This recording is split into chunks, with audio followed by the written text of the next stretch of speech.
नमस्कार. मी महात्मा फुले महाविद्यालय पिंपरी पुणे 17 इथून इयत्ता 12वी कॉमर्ससाठी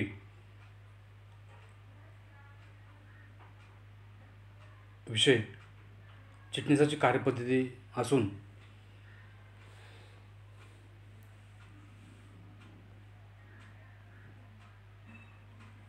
भाग विक्रीच्या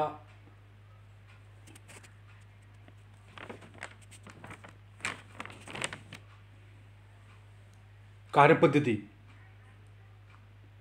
भाग विक्रीच्या पद्धती याचा आपण अभ्यास करणार आहोत. त्यामध्ये प्रामुख्याने प्राथमिक भाग विक्री आणि सार्वजनिक भाग विक्री म्हणजे काय, तसेच भाग विक्री करत असताना कोणत्या पद्धतीचा वापर केला जातो, उदाहरणार्थ निश्चित किंमत, बूम बिल्डिंग पद्धत, भागाची कसर देऊन विक्री पद्धत, सूट देऊन विक्री पद्धत, वाढाव घेऊन विक्री पद्धत याचा आज आपण अभ्यास करणार आहोत.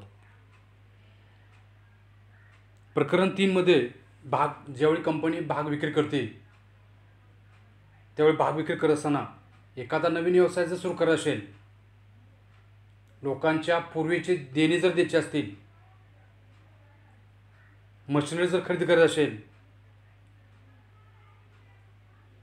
नवीन तंत्रज्ञान आणायचं असेल, कंपनीचं विस्तारीकरण करायचं असेल,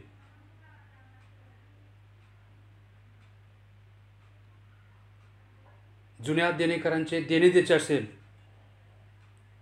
चालू व्यवसायाचा विस्तार वाढवत असेल तर भांडवलाची नितांत गरज असते.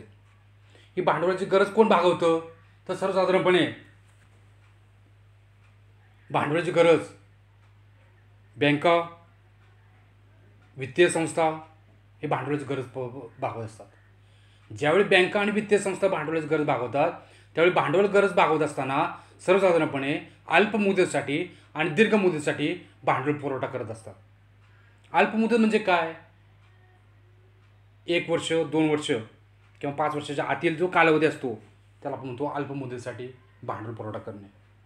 दीर्घ मुदत याचा अर्थ काय, दीर्घ मुदत म्हणजे 10 वर्ष, 20 वर्ष, 30 वर्ष या कालावधीसाठी कंपनी व्यावसायिकाला भांडवल पुरवठा करत असते. म्हणजे ज्यावेळी बँका आणि वित्तीय संस्था व्यवसाय चालवण्यासाठी वित्ताचे निधीचा भांडवलाचा पुरवठा करत असते त्यावेळी अल्प मुदतीसाठी आणि दीर्घ मुदतीसाठी कालावधीचा पुरवठा करत असते, कालावधीसाठी पुरवठा करत असते.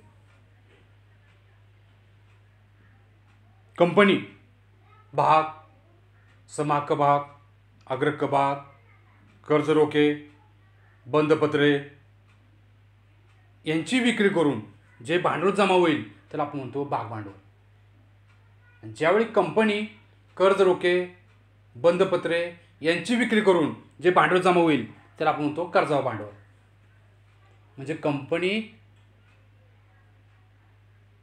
भागाची विक्री करून, कर्ज रोख्याची विक्री करून जे भांडवल जमा होते त्याला आपण म्हणतो एक प्रकारचं भाग भांडवल.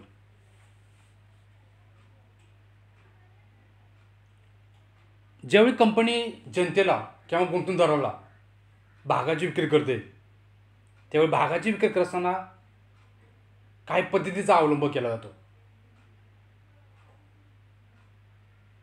सर्वसाधारणपणे उदाहरण द्यायचं म्हटलं की बाजारात तुम्ही गेला तर एखाद्या ग्राहकाचं चेहरा पाहून किंवा त्याचा स्वभाव पाहून जरा थोडीफार किंमत कमी केली जाते, सूट दिली जाते.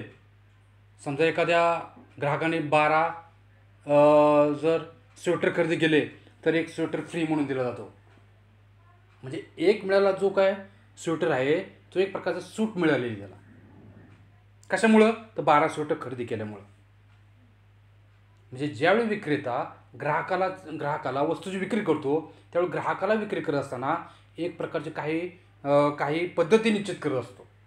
कोणत्या पद्धती निश्चित करतो त्याचा आपण आज अभ्यास करणार आहे. पहिली पद्धत सांगता येईल की प्राथमिक भाग विक्री अथवा सार्वजनिक भाग विक्री.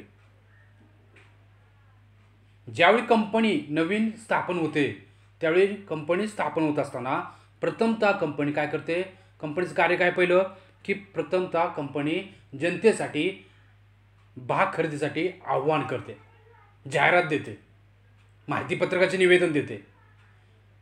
आता जाहिरात कुठे देते, माहितीपत्रक कुठे प्रसिद्ध करते, इंग्लिश लीडिंग न्यूजपेपरमध्ये प्रसिद्ध करत असते, इंग्रजी वर्तमानपत्रामध्ये प्रसिद्ध करत असते की आमच्याकडे अशा प्रकारचे भाग आहेत, ते तुम्ही ते खरेदी करा. जसं बाजारामध्ये एखादी वस्तू जर ची विक्री करायची असेल तर बाजारात वस्तूची विक्री करायची असेल तर मीडियाद्वारे वर्तमानपत्राद्वारे जाहिरात दिली जाते. तशा पद्धतीने कंपनी भागाची विक्री करत असताना जनतेस प्रथमतः भाग खरेदी करण्यासाठी आव्हान करते.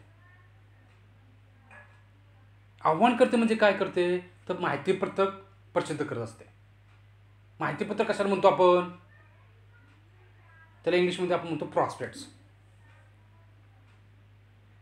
माहितीपत्रक म्हणजे कंपनीची पूर्णपणे माहिती दिलेली असते. कंपनीचं नाव, त्याचा पत्ता, त्याचा व्यवसाय, कोणतं वस्तू प्रोडक्ट होते, संचालकाची नावं काय आहे ती, सभासदाची नावं काय आहे ती, चालू वर्षी नफा किती झालेला आहे, मागील वर्षी नफा किती झालेला आहे, कोणत्या वर्षी कंपनी तोट्यामध्ये आलेली आहे, याचं सविस्तर एक प्रकारचं वर्णन केलं जातं.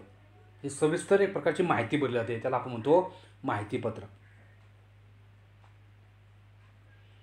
हे माहितीपत्रक सर्वसाधारणपणे इंग्रजी वर्तमानपत्रात प्रसिद्ध केलं जातं आणि नंतर तो गुंतवणूकदार ते माहितीपत्रक वाचतो. वाचन केल्यानंतर तो एक प्रकारचं डिसिजन घेतो आणि डिसिजन घेऊन ते कंपनीचे भाग खरेदी करतो. प्राथमिक भाग विक्री याचा अर्थ असं सांगता येईल की प्राथमिक भाग विक्री ज्यावेळी केली जाते, प्राथमिक म्हणजे प्रथमतः ज्यावेळी कंपनी नवीन स्थापन होईल त्यावेळी कंपनी काय करते, भाग खरेदी करण्यासाठी आव्हान करत असते. आणि ते आव्हान करत असताना त्यावेळी इंग्लिश लीडिंग न्यूजपेपरमध्ये माहितीपत्रक प्रसिद्ध केले जाते. आता यासाठी कंपनी काय करते, यासाठी कंपनी सर्वसाधारणपणे 2 किंमत पद्धतीचा अवलंब करत असते. एक म्हणजे पहिली किंमत सांगता येईल आपल्याला निश्चित किमतीस भाग विक्री पद्धत. ज्यावेळी कंपनी माहितीपत्रक प्रसिद्ध करते यामध्ये प्रामुख्याने किंमत नमूद केलेली असते. माहितीपत्रकामध्ये जी किंमत नमूद केलेली आहे त्याच किमतीस भागाची विक्री बाजारात केली जाते.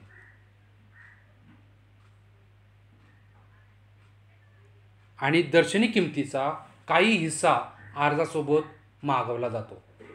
भागाची जी किंमत आहे त्या किमतीपेक्षा जी काही हिस्सा, काही भाग ची किंमत अर्जासोबत मागवलं जातं. कोण मागवतं तर सर्वसाधारणपणे कंपनी मागवते. समजा 10 रुपये भागाची किंमत आहे, त्यातले 2 रुपये पहिला प्रथम हिस्सा मागवला जातो. म्हणजे जेवढी किंमत निश्चित ठरलेली आहे त्यास आपण पहिली पद्धत म्हणजे सांगता येईल आपल्याला निश्चित किमतीस भाग विक्री पद्धत. कंपनी दर्शनी मूल्यास किंवा वाढावा घेऊन भाग विक्री केली जाते. बाजारात तुम्ही जाता, बाजारानंतर गेल्यानंतर एखादी वस्तू खरेदी करता. वस्तू खरेदी केल्यानंतर त्या वस्तूची तुम्ही छापील किंमत बघता, MRP प्राईस काय आहे ते प्रथमतः बघता. तेवढ्याच किमतीला विक्रेता वस्तू विक्री करतोय का ते आपण पाहता, तेवढीच किंमत त्याला अदा करता. त्या किमतीपेक्षा जास्त किंमत आपण अदा करत नाही.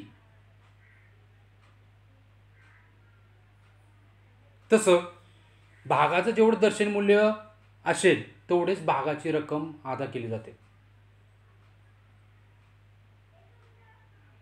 भागाचे समजा दर्शनी मूल्य 100 रुपये असेल आणि तेच भाग रुपये 150 रुपये जर विकले तर जी काय वाढीव रक्कम म्हणून मिळाली आहे 50 रुपये, ती रक्कम वाढीव खात्यात कंपनी जमा करत असते. म्हणजे पहिली पद्धत आपल्याला सांगता येईल दर्शनी मूल्यास भागाची विक्री करणे. दुसरी पद्धत आपल्याला सांगता येईल वाढावा घेऊन भागाची विक्री करणे. म्हणजे 100 रुपयाचा भाग असेल तो 100 रुपयाचा भाग 150 रुपयाला त्याची विक्री करणे. म्हणजे 50 रुपये काय करायचं, त्याचे वाढावा खात्यात मध्ये जमा केले जाते.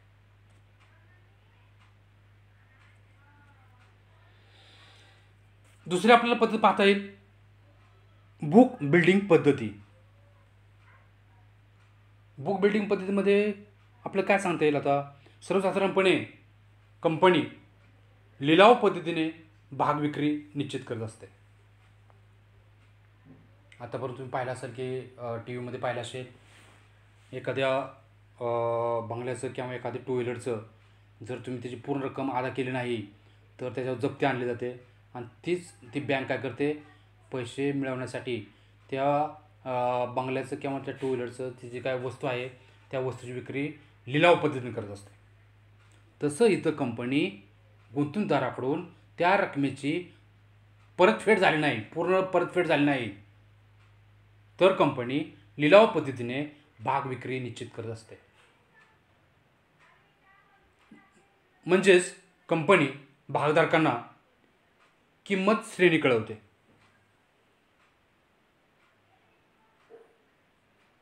गुंतवणूकदार त्या श्रेणीमधील किमतीस बोली लावतो. म्हणजे 2 किमती ठरल्या जातात. एक म्हणजेच किमान किंमत आणि दुसरी म्हणजे कमाल किंमत.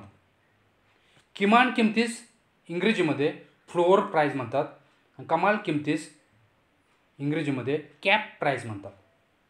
कमीत कमी किंमत आणि जास्तीत जास्त किंमत या दोन्ही किमती लावल्या जातात.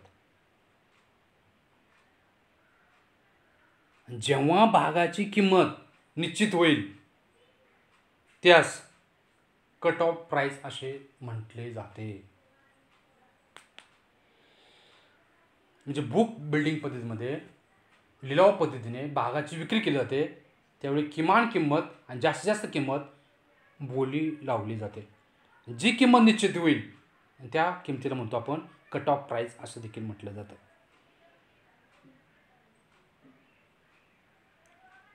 बोली किंमत किंवा बोली पद्धतीने लिलाव ज्यावेळी बाजारात केला जातो त्यावेळी सर्वसाधारणपणे ही बोली 5 दिवसासाठी खुली असते.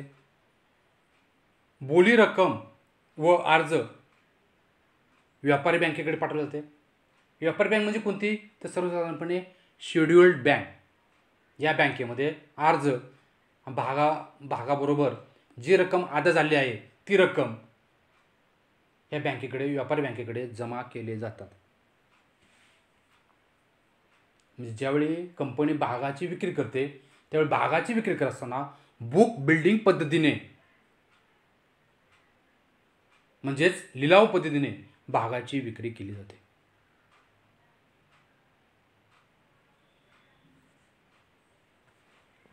तिसरा आपल्याला घटक सांगता येईल, पद्धत सांगता येईल भागाची कसर देऊन विक्री करणे. म्हणजेच भागाची विक्री करत असताना भागाचे जे काही दर्शनी मूल्य आहे त्या दर्शनी मूल्यापेक्षा कमी किमतीने भागाची किंमत घेतली जाते.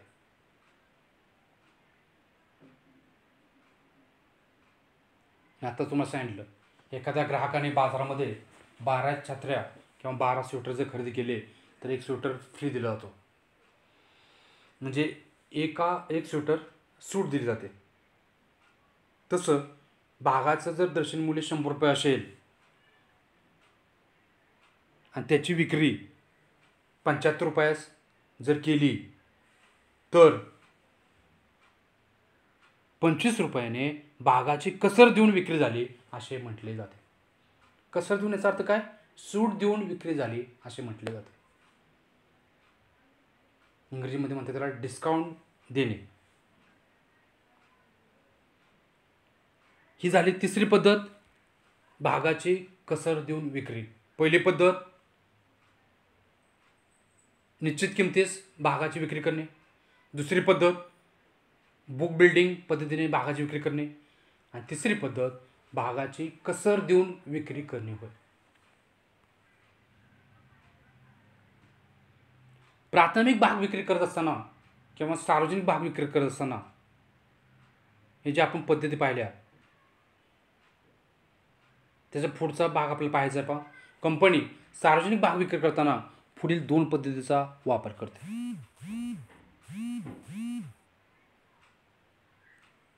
प्राथमिक भाग विक्री करत असताना निश्चित किमतीस भाग विक्री पद्धत या पद्धतीचा अवलंब केला जातो, परंतु सार्वजनिक भाग विक्री करत असताना प्राथमिक भाग विक्रीचा अभ्यास केला जातो.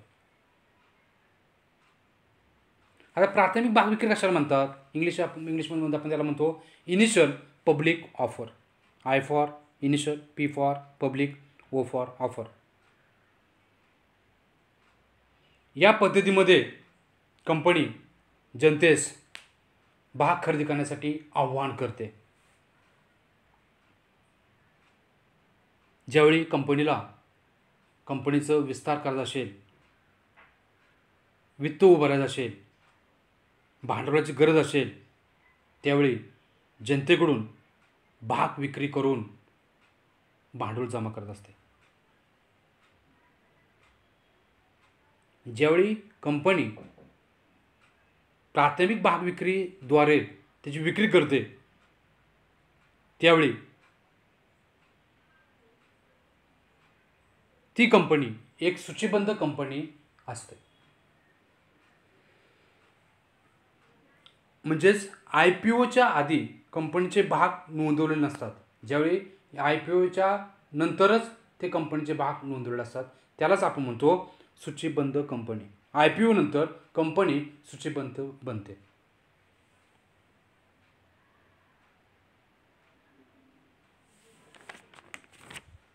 दुसरा आपल्याला घटक पाहायचा आहे सार्वजनिक भाग विक्री, फर्दर पब्लिक ऑफर. प्राथमिक भाग विक्रीनंतर जेव्हा कंपनी भाग विक्री करते, त्यावेळी त्यास दुय्यम भाग विक्री किंवा सार्वजनिक भाग विक्री असं म्हटलं जातं. कंपनी ज्यावेळी नवीन स्थापन होते, नवीन स्थापन झाल्यानंतर कंपनी प्राथमिक भाग विक्री करत असते. ज्यावेळी प्राथमिक भाग विक्रीनंतर कंपनी दुय्यम भाग विक्री करते, त्यावेळी त्याला आपण म्हणतो सार्वजनिक भाग विक्री. म्हणजे प्राथमिक भाग विक्री आणि सार्वजनिक भाग विक्री, initial public offer and further public offer, या 2 संकल्पनेचा आपण अभ्यास करतोय. या 2 पद्धतीचा आपण अभ्यास करतोय. म्हणजे प्राथमिक भाग विक्रीनंतर ज्या दुय्यम पद्धतीने भाग विक्री केले जातात, त्याला आपण म्हणतो सार्वजनिक भाग विक्री.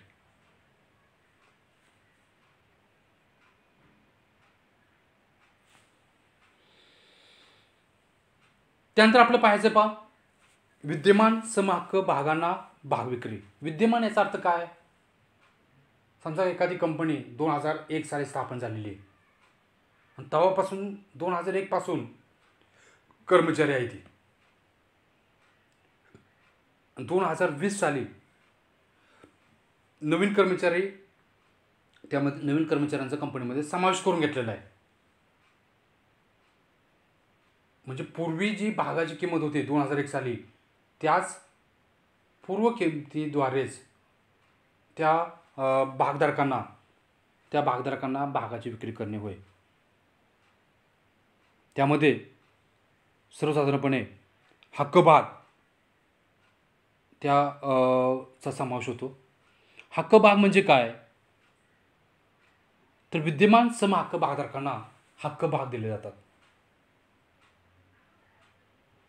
कंपनीज ज्यावेळी अधिक भांडवलाची आवश्यकता भासते, त्यावेळी समहक्क भागधारकांना खरेदी केलेल्या भागाच्या प्रमाणात भागाची विक्री केली जाते. अशा भाग विक्रीस हक्क भाग विक्री असं म्हणतात.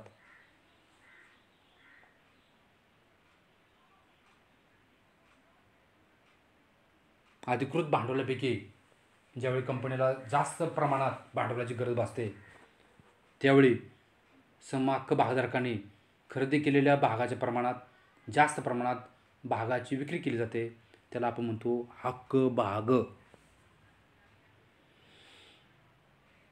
आता हक्क भागाची ज्यावेळी विक्री केली जाते त्यावेळी हक्क भागाची विक्री करत असताना काही तरतुदीचा समावेश केला जातो.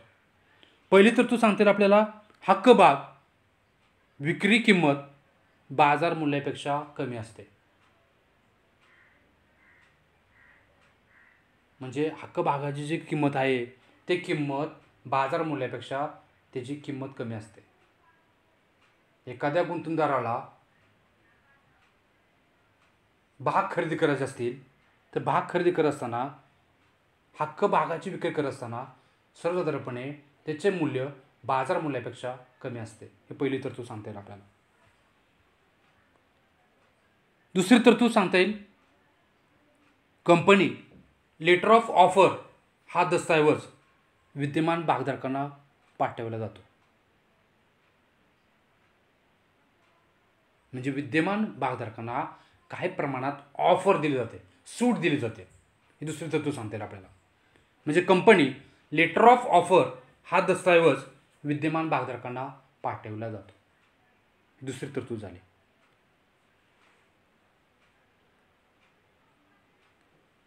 तिसरी तरतूद समाविष्ट बाबी. हक्क भागामध्ये काय समाविष्ट बाबी केलेल्या असतात. पहिले म्हणजेच किती प्रमाणात भागाची संख्या भागधारकांना, विद्यमान समहक्क भागधारकांना द्यायची आहे त्याचा समावेश केला जातो. हक्क भागाची विक्रीचा कालावधी काय आहे, कमीत कमी 15 दिवस तर जास्तीत जास्त 30 दिवस, याचा देखील समावेश हक्क भागामध्ये केला जातो. हक्क जर त्याग करायचे असतील, त्याग याचा अर्थ काय, त्या हक्क भागाची जर विक्री एखाद्या दुसऱ्या भागधारकाला जर करायची असेल, त्याचे हस्तांतर दुसऱ्या भागधारकाला करायचे असेल तर त्याला आपण त्याग करणं असं म्हणतो.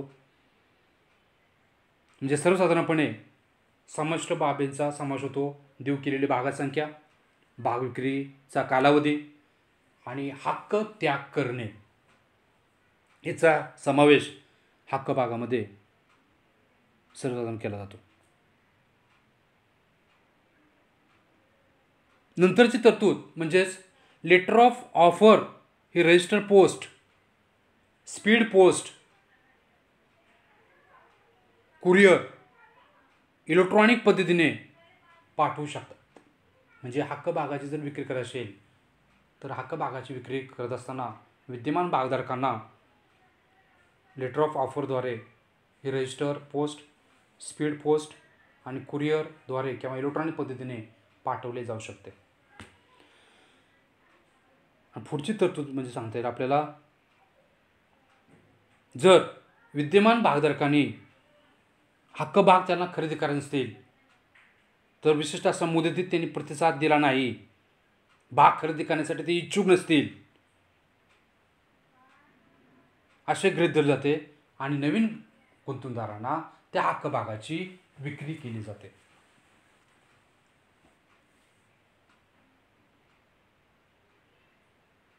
विद्यमान समहक्क भागधारकांना भागाची विक्री करताना पुढची तरतूद आपल्याला सांगता येईल, कंपनीने काढलेल्या हक्क भाग विक्रीसाठी किमान अभिदान रक्कम 90% इतकी असावी लागते.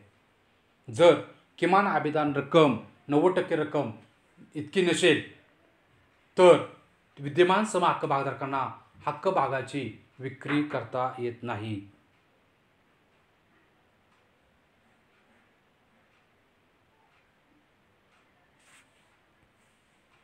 नंतरच आपल्याला भाग विक्री करत असताना पद्धत पाहिजे आपल्याला बोनस भाग. आता बोनस भाग कशाला म्हणतो आपण, तर विद्यमान भागधारकांना मोफत धारण केलेल्या भागाच्या प्रमाणात बोनस भागाचं वाटप केलं जातं. राखीव निधीतून बोनस भाग वाटप कंपनी वाटप करते. राखीव निधीचे त्यास भांडवलीकरण म्हणतात. राखीव निधी कशाला म्हणतात, तर राखीव निधी सर्वसाधारणपणे कंपनीला जो काय नफा मिळेल त्या नफ्यातून कंपनी काही भाग बाजू काढून ठेवला जातो, जेणेकरून भविष्यकालीन तरतुदीचा त्या निधीचा भांडवलाचा वापर करता येईल. त्याला आपण म्हणतो राखीव निधी.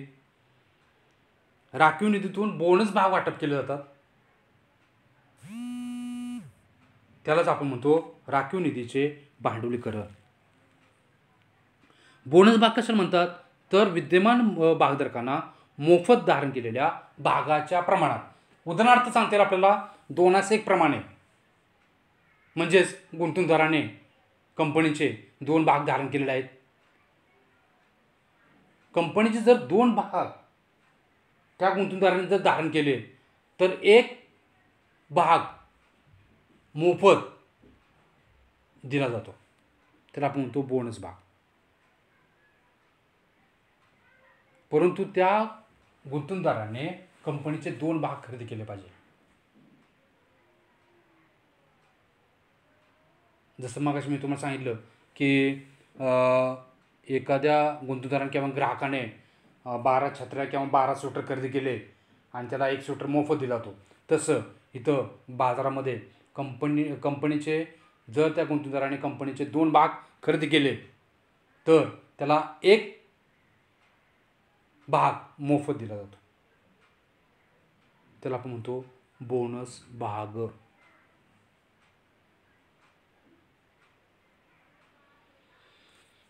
भाग विक्रीच्या पद्धतीमध्ये सर्वसाधारणपणे प्राथमिक भाग विक्री, सार्वजनिक भाग विक्री, निश्चित किमतीस भाग विक्री पद्धत, बुक बिल्डिंग पद्धत, भागाची कसर देऊन विक्री पद्धत, सार्वजनिक भाग विक्री, त्या पद्धतीमध्ये प्राथमिक भाग विक्री, सार्वजनिक भाग विक्री, विद्यमान समहक्क भागधारकांना भाग विक्री, त्यामध्ये हक्क भागाची विक्री करत असताना कोणत्या तरतुदीचा समावेश होतो त्या तरतुदीचा आपण अभ्यास केलेला आहे. आणि शेवटची पद्धत म्हणजेच बोनस भाग. बोनस भागाचं पण देखील वाटप केलं जातं. बोनस भाग म्हणजेच काय, जर गुंतवणूकदाराने कंपनीचे 2 भाग जर धारण केले असतील तर त्यांना 1 मोफत भागाचं वाटप केलं जातं.